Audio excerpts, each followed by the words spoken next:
عايزه اقول لك في الفيديو ده النهارده على قناه ام يوسف للتوفير. فيديو مهم جدا جدا جدا.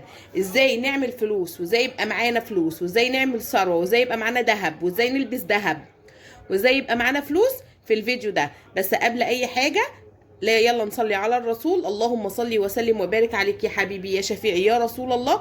وتعالوا نبدا الفيديو بتاعنا النهارده بنود مهمه جدا جدا هنمشي عليها. كل اللي بيحب قناتي يشترك فيها ويفعل زرار الجرس عشان كل فيديو انا بنزله يجيلك اشعار بيه. تعالوا نبدأ كده، ونبدأ الفيديو بالصلاة على الرسول. اللهم صل وسلم وبارك عليك يا حبيبي يا شفيعي يا رسول الله. تعالوا اقول لكم انا جبت الغويشة دي ازاي، وجبت الخاتم ده ازاي، وجبت الدبلة دي ازاي، وجبت كمان السبيكة الذهب، ومعانا فلوس للسبيكة التانية ازاي. يلا نبدأ ونقول بسم الله. السلام عليكم ورحمة الله وبركاته. عاملين ايه؟ يا رب كلكم تكونوا بخير. النهاردة فيديو خطير خطير زي ما انتوا هتشوفوا معايا. النهاردة الفيديو بيتكلم ازاي يبقى معايا فلوس وحوش 12,000 جنيه في فترة قريبة جدا. بس قبل اي حاجة عايزين نصلي على الرسول. اللهم صل وسلم وبارك عليك يا حبيبي يا شفيعي يا رسول الله. وتعالوا نبدأ الفيديو بتاعنا النهاردة. ازاي نحوش يا مروه 12,000 جنيه في فتره قريبه، او 10,000 جنيه او 6,000 جنيه؟ رمضان داخل علينا ومش عارفين نحوش ازاي ولا هنعمل ايه. تعالوا في الفيديو ده. ولا نشتري ذهب، الدنيا غلا ومش عارفين نعمل حاجه. طب يا حبيبه اختك، ما انت في حاجات كتير انت بتعمليها بتهدر فلوسك وبتخلص فلوسك. هتقولي لي ايه يا مروه؟ هقول لك يا حبيبتي في الفيديو ده. انا قناتي قناه ام يوسف، هقدم فيها توفير، وهقدم فيها ازاي نشتري ذهب، وازاي نحوش فلوس، وتوفير بقى وتدبير لكل ايه ست بتحب توفر وتدبر وتحب تلبس ذهب. انا ان شاء الله باذن الله في الفيديو ده هقولك على شويه نصايح كده تاخدي بالك منها، وتحطي تحتها مليون خط عشان تبقي احسن من الاول ويبقى معاكي فلوس. احنا الحاجات دي ما جبناهاش من فراغ، احنا الحاجات دي جبناها بعد شقة وتعب وتوفير، وجينا على نفسنا كتير قوي عشان يبقى معانا فلوس. بس قبل اي حاجة عايزة لايك للفيديو، ولو حبيتي قناتي اشتركي فيها وفعلي زرار الجرس عشان كل فيديو انا بنزله يجيلك اشعار بيه. بصوا بقى يا بنات، في اخطاء انت بتعمليها وبتهدري فلوسك فيها كتير قوي قوي قوي. طب هي ايه مثلا يا ام يوسف؟ هقولك في مثلا اخطاء ان انت ما بتوفريش في الكهرباء، ما بتوفريش في الميه، ما بتوفريش في الغاز، ما بتوفريش في الاكل والشرب.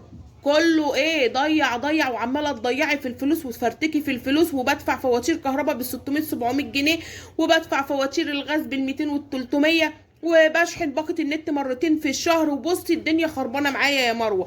ده انا كل ما امسك قرشين يطيروا، كل ما امسك قرشين يطيروا. طب تعالى انا بقى اقولك في الفيديو ده تعملي ايه. بصوا بقى، في بنود مهمه كده، 7 خطوات تمشي عليهم عشان يبقى معاكي فلوس. ايه يا ام يوسف؟ هقولك اول حاجه خالص توفري في الفواتير. يعني ايه يا ام يوسف؟ يعني لو الكهرباء مثلا، الكهرباء بتجيلك مثلا 300 400 جنيه، انا طول النهار سايبه الانوار قايده، انا طول النهار سايبه باقه النت مفتوحه، انا طول النهار مشغله المكنسه، ومشغله الخلاط، ومشغله المكوه بتاعه الشعر، وادي ادي واجي في الاخر ادفع فواتير زي الزفت. هقولك بقى بنود تاخدي بالك منها توفري بيها في الكهرباء. اول حاجه الكارثه المصيبه اللي بتجيب لك فواتير كهرباء قد كده، الكتل. معقول يا ام يوسف؟ الكتل والله العظيم احنا لما بطلنا نعمل الكتل، بطلت الكتل في بيتي خالص، ما بقتش اشغل الكتل في بيتي، شلته، جبنا كنكه وبنعمل ايه اللي هو براد يعني، وبنغلي عليه الميه. لقيت ان انا كنت بدفع 400 و500 جنيه، دلوقتي بقيت ادفع 150 و170 جنيه. معقول الكتل اكبر مصيبه. تاني مصيبه بقى في الكهرباء، الفرن الكهربائي اللي هو اللي احنا فيه فرن وفيه مايكروويف. دي كارثه بجميع الطرق، بتاخد منك كميه كهرباء بتلاقي فاتوره وقدرها مش قادره اوصفلك قد ايه. التكييف، طب ما احنا يا ام يوسف برضو انا عندي تكييف، بعمل ايه؟ بسقع الاوضه وبعد كده اطفيه واشغل المروحه في الصيف. فواتير الايه؟ الكهرباء. فواتير الكهرباء دي مهمه جدا جدا جدا ان انت تاخدي بالك منها. ولعي التكييف وسيبي التكييف يشتغل ويسقع الاوضه نص ساعه كده، واطفيه واروح مشغله المروحه.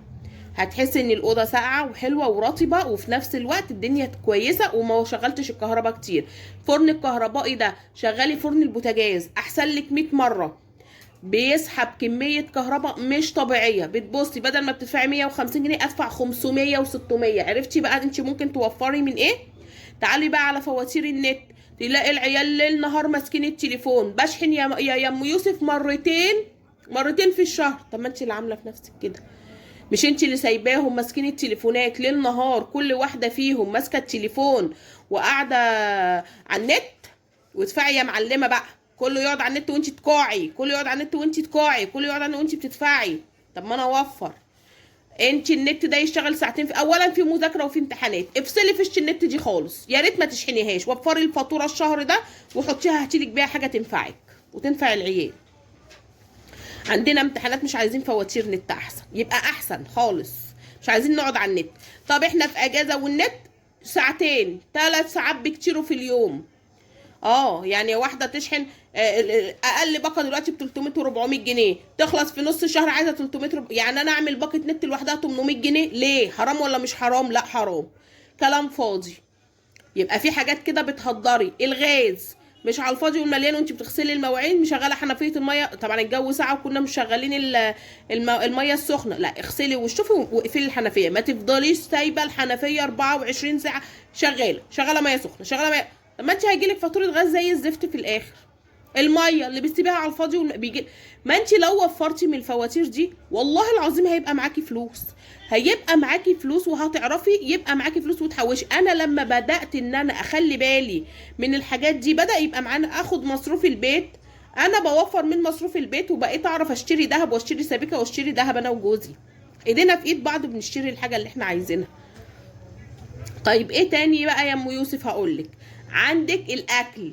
هنوفر في الاكل. وفري في الاكل.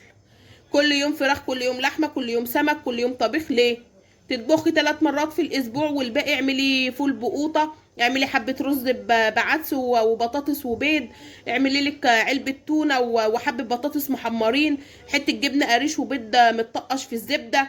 والله العظيم وهتعدي. بدل ما كل يوم لحمه فراخ سمك. عندك اللحمه المفرومه دي، هاتيلك 2 كيلو لحمه مفرومه ولا كيلو ونص وعصجيه وحطيه في الفريزر. صينيه مسقعه عليها حته لحمه من فوق، صينيه بطاطس اللي هي في الفرن وعليها حبه لحمه مفرومه، واعمل جنبهم حبه رز بشعريه وناكل. اللحمه المفرومه انجاز انجاز انجاز معاكي. وفي نفس الوقت عصجيها وحطيها في الفريزر.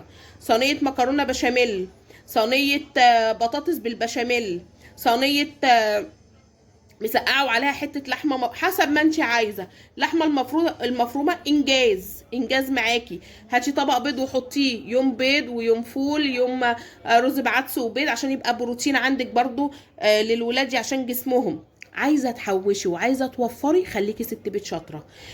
تعالي مثلا عشان توفري في مصروف البيت وانتي نازله السوق كده، انزلي اخر النهار. الناس بتبيع الحاجه بالرخص عشان عايزه تمشي. انزلي نقي خضارك كده اخر النهار. بدل ما كنتي هتجيبي كيلو القوطه ب10 هيديكي كيلو ونص ب10. انتي اولى بالباقي وانتي اللي هتستفادي. هاتي البصل فرزيه، بدل ما تمسكي بصلايه وتحضري هاتي 2 كيلو بصل 3 كيلو بصل وقشريهم واضربيهم في الكبه وحطيهم في الفريزر. وانت اللي هتوفري بدل بصلايه وتروحي حاطه بصلايه لا وتهدري في البصل. اقسم بالله انت ممكن توفري من عود الكبريت.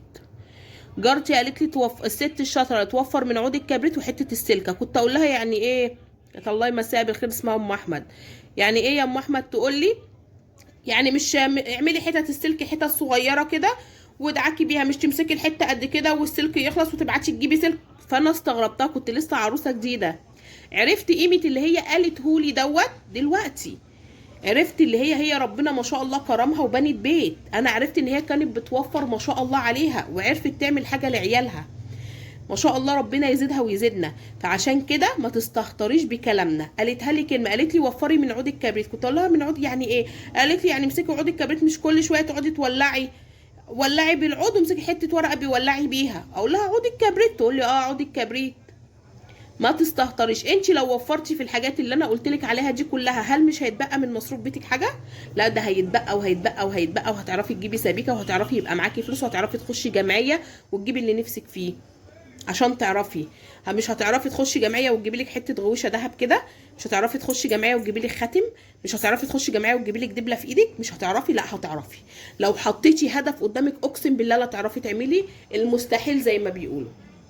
المستحيل هتعرفي تعمليه. فخديها نصيحة مني ليكي، والله العظيم الست الشاطرة اللي بتوفر وتحوش. يعني تحوشي، خدشي مصروف بيتك، تعالي وفري في الكهرباء وفي المية وفي الغاز وفواتير النت، ووفري في الاكل، ووفري. ملي على القد، ما تعمليش الاكل وتهدري وترمي. اعملي حبة الرز على قدك، بدل ما تعملي بزياده وتمسكي تهدري وترميه. ليه كله كده؟ كوبايتين رز على ربع كيلو شعريه والاكل يتقضى. الرز ما بياخدش 10 دقايق على النار. يعني بمجرد ان انت هتعمليه، لو حد جالك فجاه تقول انا بحب اعمل بزياده عشان لو حد، طب ماشي، لو حد جالك مش هياخد 10 دقايق بيعمليه، مش احسن ما ترميه تاني يوم؟ والرز البايت اصلا تاني يوم ما بيبقاش ليه طعم ومحدش بيحبه. فلو عجبتك قناتي، قناة ام يوسف للتوفير، اشتركي فيها وفعلي زرار الجرس عشان كل فيديو انا بنزله يجيلك اشعار بيه. يا رب يكون فيديو عجبكم وينول اعجابكم. فلو استفدتي ولو باي حاجة حطي لي لايك للفيديو، واسيبكم في رعاية الله، مع الف سلامة.